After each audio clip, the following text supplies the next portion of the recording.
I think we all go through a phase in our photography journey where we take photos of anything and everything and think these look insane. And I think it's arguably the best phase of photography because it brings so much joy. And there isn't too much thought behind it, despite the photos being pretty mediocre more often than not. But then it hits you. Wait, why do my photos look so boring all of a sudden? Why am I not getting that feeling that my work is insane anymore? Am I even good at this? I think most people deal with these thoughts and doubts for a bunch of reasons, whether it be you're comparing yourself to other artists or maybe you just haven't found your style yet. But don't worry, because all this is normal and more importantly, it's necessary.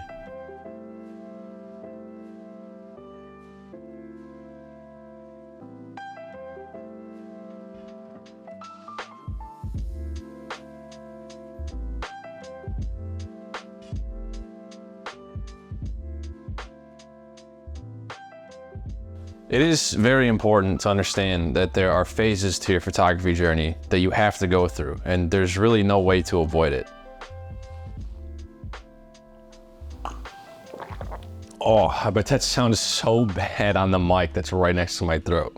That being said, there are a few things that you can do to improve your photography in maybe a little bit more of a timely manner. So I'm gonna split this up into 3 different categories. 1 is gonna be inspiration. 2 is going to be editing, and 3 is going to be practice. The first one on this list is very, very important, but it can also be very tricky, and that's inspiration. No matter who you are or how good you are at photography, there will always be someone else whose art inspires you. And if you can't think of anyone off the top of your head, then you need to find somebody. A strategy I've used a lot in the past is just browsing Instagram and browsing Pinterest. Pinterest is awesome, and there's tons of amazing art on there for you to find, and it's also not designed to be an absolute dopamine farm. Instagram, however, may take some work just because your discovery page may not be filled with photography. If that's the case, then you need to start following and liking more posts that have to do with photography. Slowly, Instagram will fill your discover page with a lot more potential inspiration. And I know you're already on social media all day anyway, so why not take advantage of it? This strategy has helped me endlessly, and it still does today, and it probably still will a year from now. Now, the reason this can be tricky is because it's easy to end up comparing your own work with those who inspire you and think, wow, theirs is so much better.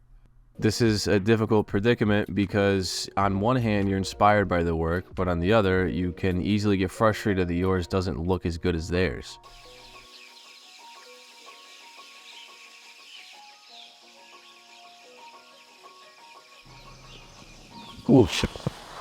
My advice for this issue would just be to look at work that inspires you as inspiration and not imitation.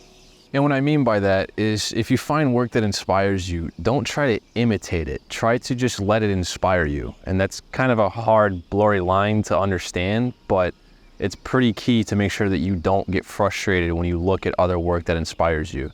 Something that helps me when I run into this issue is when I see something that inspires me, I try to look for maybe 1 or 2 things that I would have personally done differently. This kind of just helps me realize that like their work isn't perfect either, and it also kind of just reinforces my own confidence in my own work.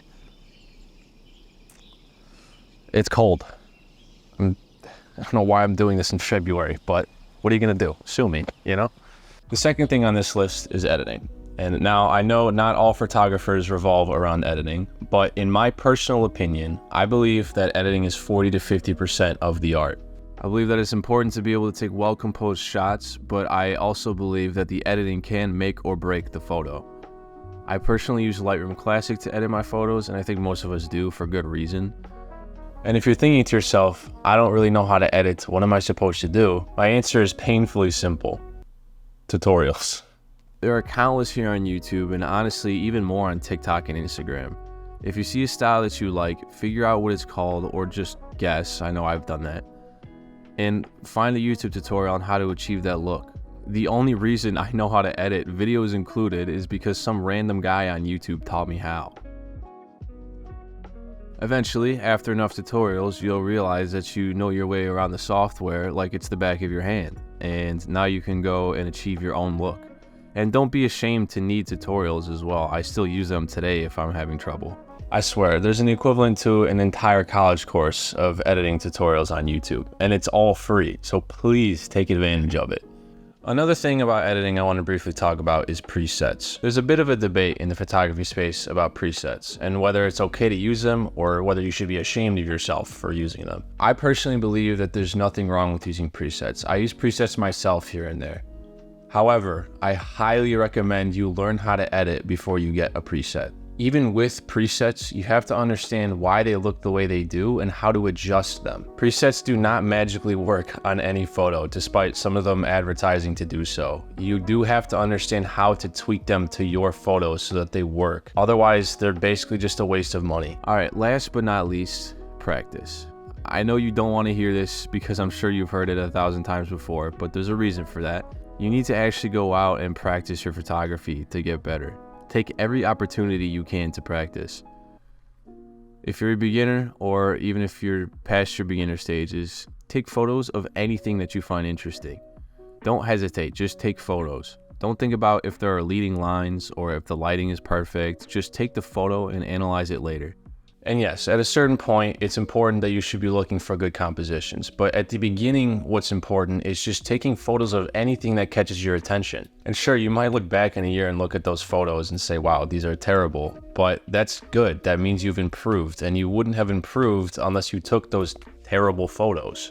Like I said, it's a phase everyone goes through, and it's 100% necessary to grow. And really, all that matters is that you got some kind of joy out of it at the time, because in the end, that's why we do it. Well, I hope that this helped some of you out there in your photography journey. I also want to say that I am by no means a professional. I honestly think I'm just barely past my beginner stages, and I still have a lot to learn. I know I went through these realizations too, where I was like, wait, why do my photos look like trash? What am I doing wrong? And all these things I just talked about are basically just things that helped me find my way, and they're still doing so. But regardless, thank you for watching, and I'll see you next time.